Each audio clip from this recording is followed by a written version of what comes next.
exciting fight it, despite his defeat by Michael Watson last year. The Dark Destroyer Nigel Benn is with us again tonight after flying in from the States today, following his latest victory across the Atlantic. A major announcement about his future plans follows here in the studio shortly, but first of all, let's see how he coped with his opponent on Sunday, Sanderline Williams from Ohio. And a gruelling battle it turned out to be. Our commentator, Reg Guttridge. So coming out then for the second round, and Ben there with yet another new hairstyle, a bit like a sumo wrestler, the way he's got it smoothed down like that. And he's found out that in the opening round that Sanderline Williams is also a bit smooth, a bit clever, as we knew when he boxed Harold Graham in Belfast back in '85, and it didn't allow Graham too much scope. Well, there you are, the total punches there was in, if you take that as accurate, which I don't always, by the way. Ben just about stole the first round, but he's got a good left jab. Sanderline Williams comes out of Cleveland and has done very well with staying the course with Iran Barkley and Frank Tate, both of whom went on to become world champions, and they were both good fights with close decisions. But he's not in the world ratings at the moment, Sanderline Williams. He's coming up 32.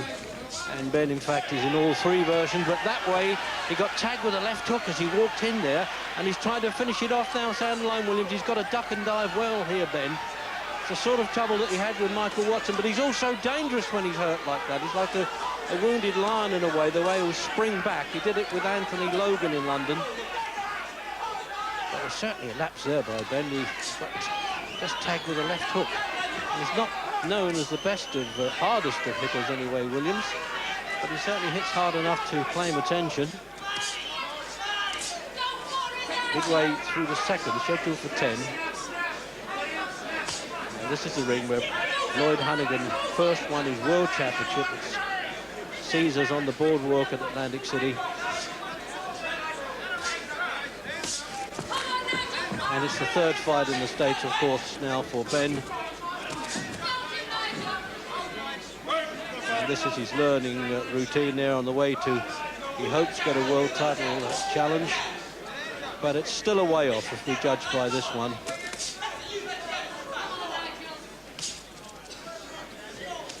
Ben can use a left jab well when he wants to, but he tends to lunge in occasionally and get tagged. He gets a bit impatient.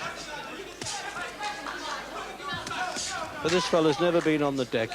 He's only been stopped once, and that was with a cut eye against Lyndall Holmes, who is the world's #1 challenger now in the rankings.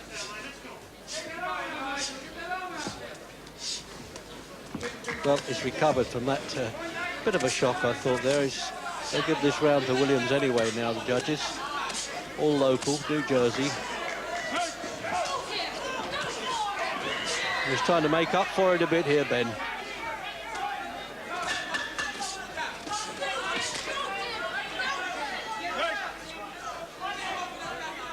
Referee Randy Newman, who handled Mike Tyson's last controversial fight. Vic Andretti there, working in the corner with Ben. And in this replay, look, that's where he tagged him there, you see. He hadn't expected the arm to come up there and tag him on the chin, and he lulled into the ropes, but he did well to get out of trouble. And we're out for round 6. Pattern has been the same. It's not an easy fight to judge. On the volume of punches, Ben would be ahead. But there you are, the American commentary team there, the ESPN team, make it level. I would say Ben is just stealing it all the time. It's a little bit of local bias, I suspect, is coming there. Then again, I'd be accused of that by making Ben ahead. But I think he's realised, Ben, now that he can't walk in and knock everybody over. What he used to call the Mexican road sweepers, they've all gone. And he's having to do it the hard way now to make his way in the top of the ratings. He's in all three, as I said, and then he got tagged with that long right hand, and he's hurt again in the 6th. His arm had fully extended by then, Williams, has just as well. If he'd have caught him with a shorter punch, he might have had him over, but he's covering up well on the ropes there, Ben. At least he's trying to get out of trouble.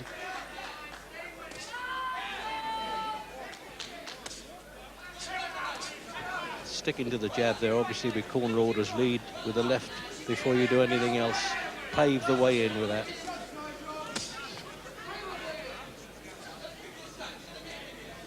He really is a crafty old campaigner, Williams. Well, you don't go through a career that he's had without being on the deck at any time.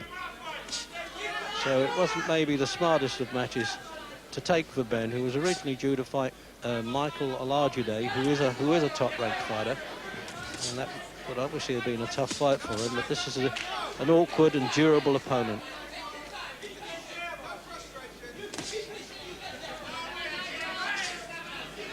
And one of the Williams cornermen have actually called out there, "Come on, Sandy, frustrate him." I think he's doing that all right.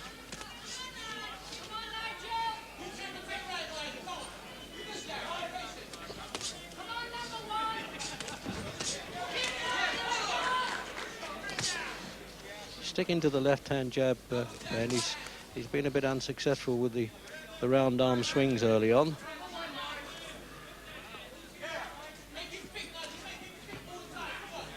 So Ben definitely been hurt twice there, noticeably, and hasn't really noticeably hurt Williams at all. But he's in reasonable shape. He got plenty of notice once Olajude had pulled out of the fight. So those taps you hear, the timekeeper telling the cornermen that they're coming up to the end of the round to get ready to spring in the ring.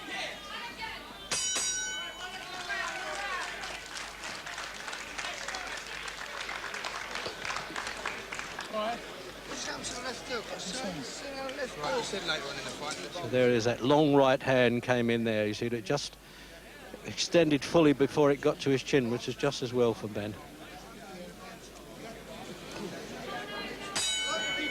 Round 7. Well, most of the smart money in this gambling city anyway said that they thought this would go the 10 rounds, because that's the form with Sanderline Williams.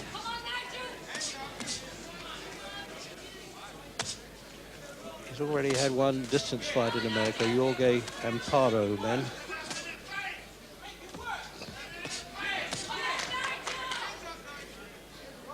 He's getting his share of support there, Ben. He's got a few loud supporters out there.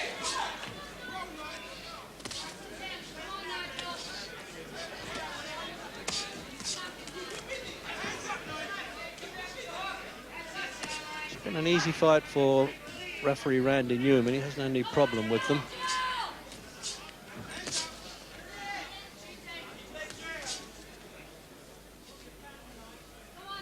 They came in at 2 pounds above the middleweight, just over 2 pounds, both of them.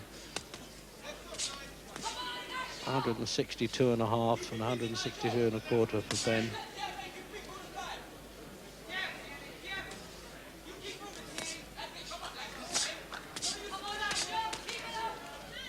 He really does absorb some good shots, Williams, doesn't he? Ben's catching him with some decent right-handers there. Nothing's happening.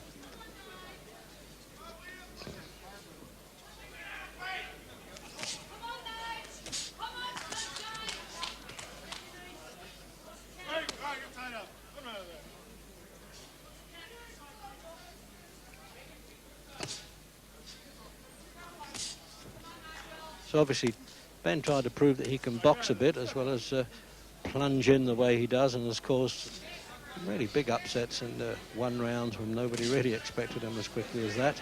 And then the upset went against him when Michael Watson defeated him last May.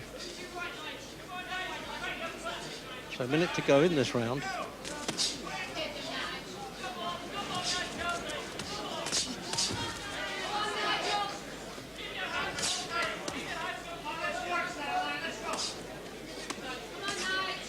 The referee letting him get on with it inside there. He's not calling break. He'll have to eventually, I suppose. A bit of holding now.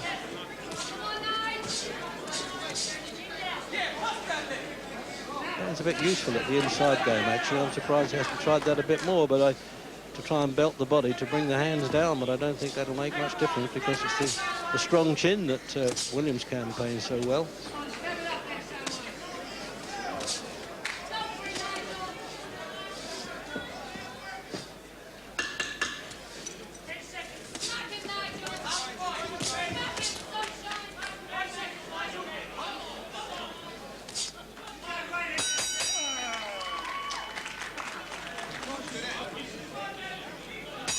Round 8. And Ben getting a bit anxious here, getting up early for work, and Williams waiting till the last second as the bell goes, and keeping on the stool there. So there you are now. They're trying to sort this one out. I would say Ben's ahead, all right, just the sheer volume of punches. But as I said, the American commentary team think it's very close indeed and nothing in it.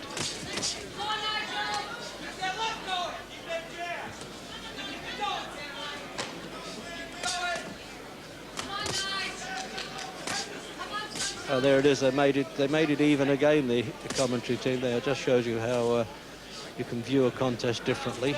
Certainly not. There's only a narrow margin if he's in front, Ben. I'm prepared for that, all right, but he's ahead. There it is. You see, he's been scoring more, but those 2 rounds where he was hurt have really gone against him in the, I don't know about the judges' eyes, but certainly in the commentary team's eyes here.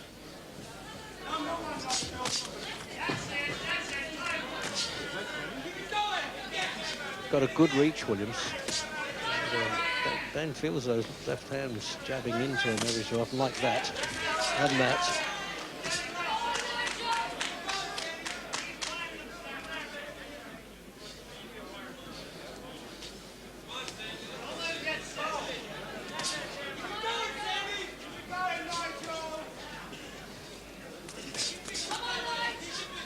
Not too accurate there with his punches, Ben. He missed with quite a few on the turn. A little anxious his boxing is. I suppose he's so disappointed he hasn't been able to nail Williams. That's a bit better. The shorter punches are more accurate.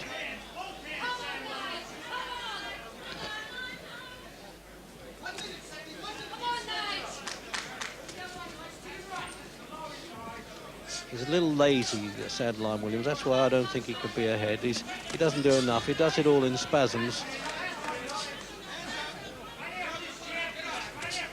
But it's a big enough test here for Ben, for a fellow who's not in the top 10.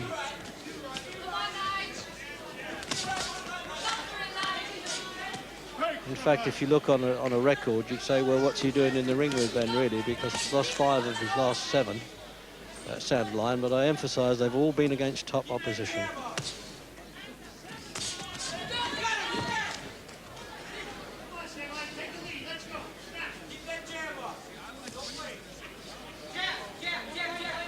An unusual experience, Williams, of boxing for the USBA championship, and it was level, so they made them box an extra round and went into the 13th, of which he lost. They're coming up then to the end of this round.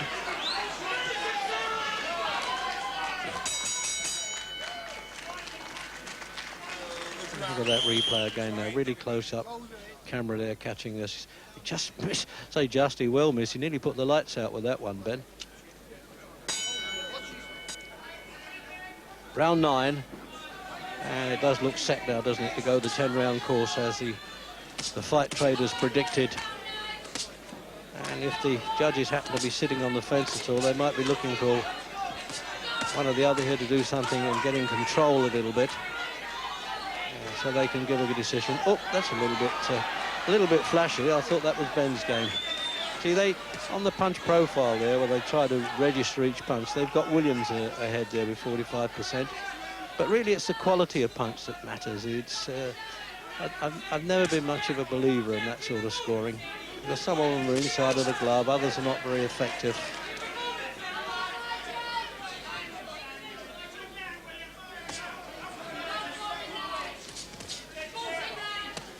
Well, it's certainly turned out a hard learning fighter game for Ben, but you can hardly use the expression learning if you're in the top 10 of the world ratings.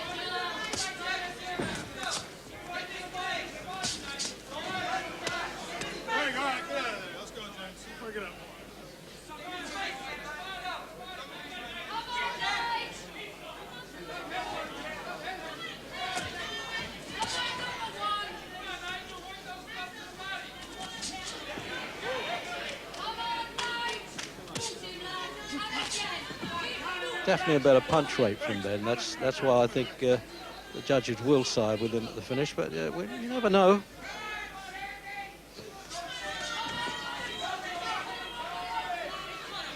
See, Williams has done very little here. halfway through the round, past that, and he really hasn't done a lot. What he has done is stand up. That's the main thing, and I think that's caused a bit of frustration for Ben, and certainly in his corner.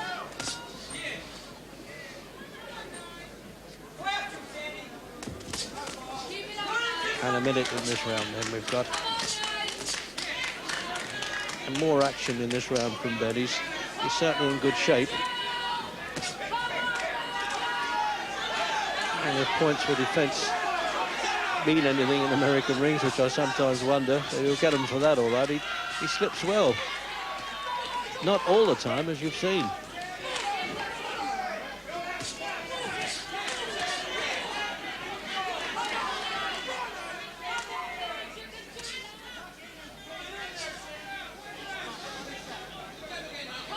Just marked around the eyes there, Williams. I'm not surprised.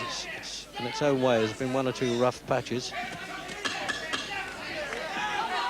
And that's the timekeeper's signal to the corner men then to prepare themselves for the end of the round and the bell.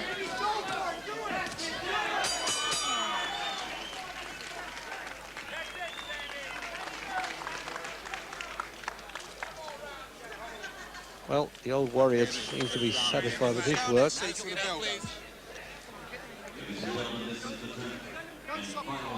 Messrs Andretti and the agent Ambrose Mendy in the corner there. They've really pumped up Ben to try and have a go in the last round in case there's any problem.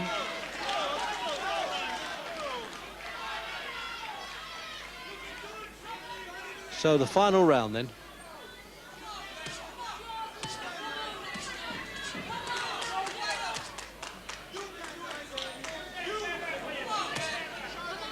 And you get the feeling that Williams is saying, I've done it again, I'm here to the finish. And Ben probably saying, well, it's experience that I've got to have. But I have to say, with this kind of opponent, to have to fight as hard as this, well, it's quite a step to the world middleweight challenges. Well, I think they're fence sitting so much, they're in danger of getting splinters in the backside there, aren't they, those commentary team?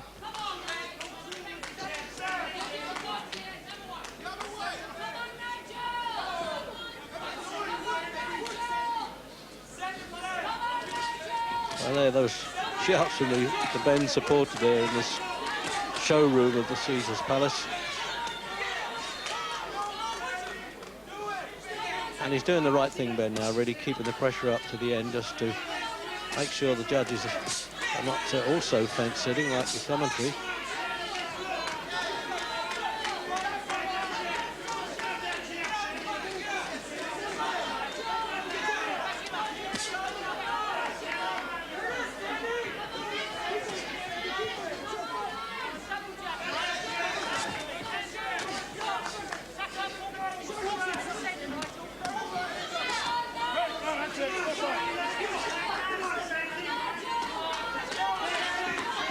Well, I think age and condition are showing here because Ben's looking a lot better in the last round than Williams.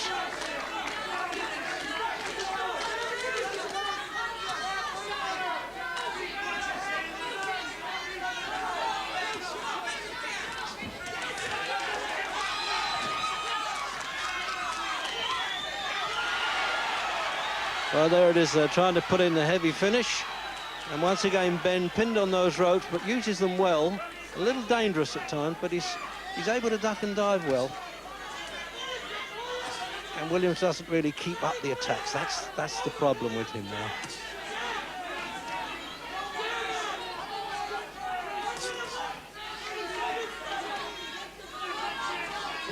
He's done quite a bit of point pinching here, Ben.